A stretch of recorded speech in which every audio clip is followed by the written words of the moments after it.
Bonjour à tous et bienvenue sur notre chaîne. Aujourd'hui, on plonge dans une histoire que tout le monde croit connaître, celle de Toutankhamon.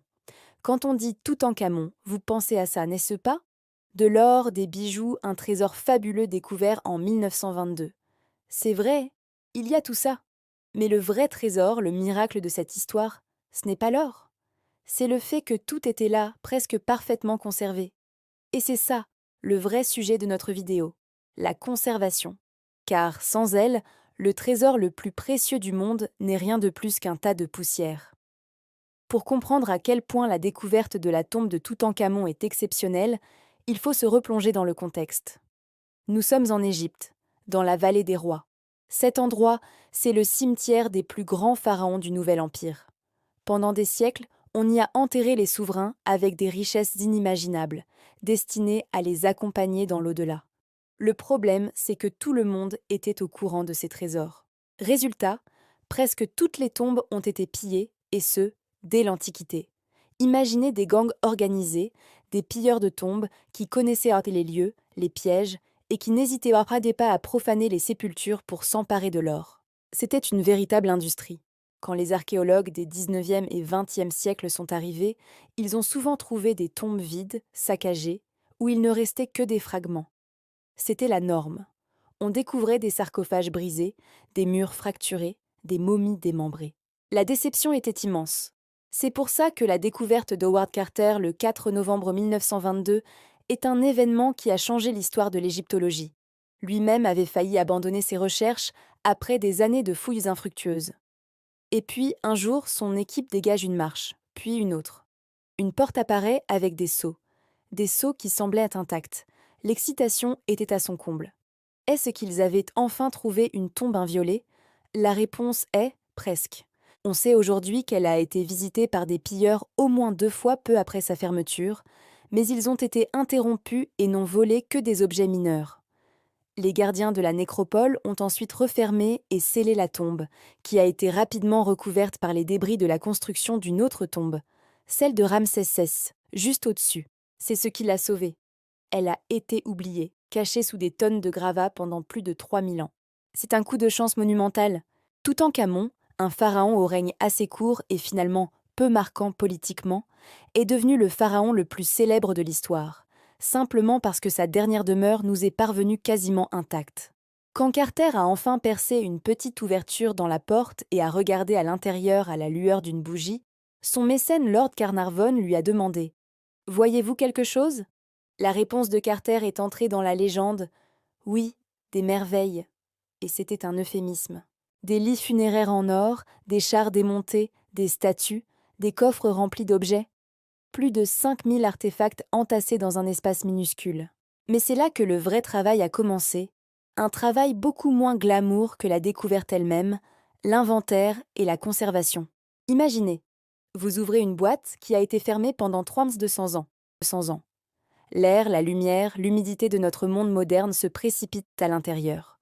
Pour des objets fragiles faits de bois, de tissu, de cuir ou même de papyrus, c'est un choc terrible. Sans une intervention immédiate et experte, tout peut se désintégrer en quelques heures, voire en quelques minutes. Un collier de fleurs retrouvé sur le sarcophage a perdu ses couleurs presque instantanément au contact de l'air. C'est pour ça que le travail de Carter et de son équipe a été si remarquable. Ils n'ont pas juste sorti les objets. Ils ont passé 10 ans, une décennie entière, à documenter, photographier, numéroter, nettoyer, consolider et préserver chaque pièce avant même de la déplacer. Un simple sandale en cuir, par exemple, pouvait nécessiter des jours de traitement pour éviter qu'elle ne se transforme en poussière. Le bois des chars, complètement desséché, devait être imprégné de cire pour retrouver sa solidité. Les textiles étaient si fragiles qu'un simple souffle pouvait les déchirer.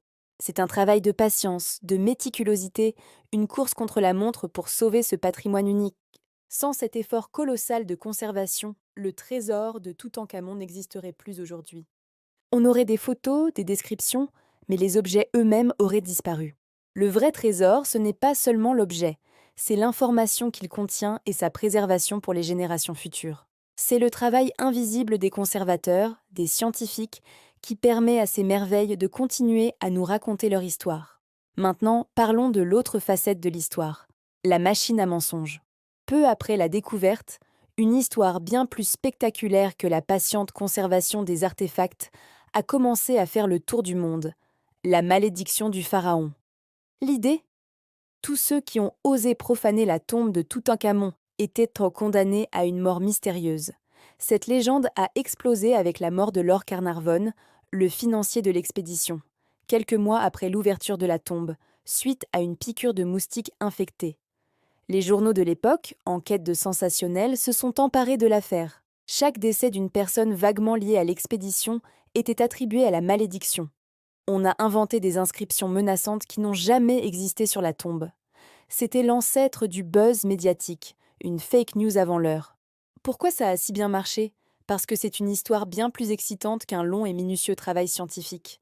Une vengeance millénaire d'un roi mort, c'est du cinéma. La réalité est beaucoup plus prosaïque.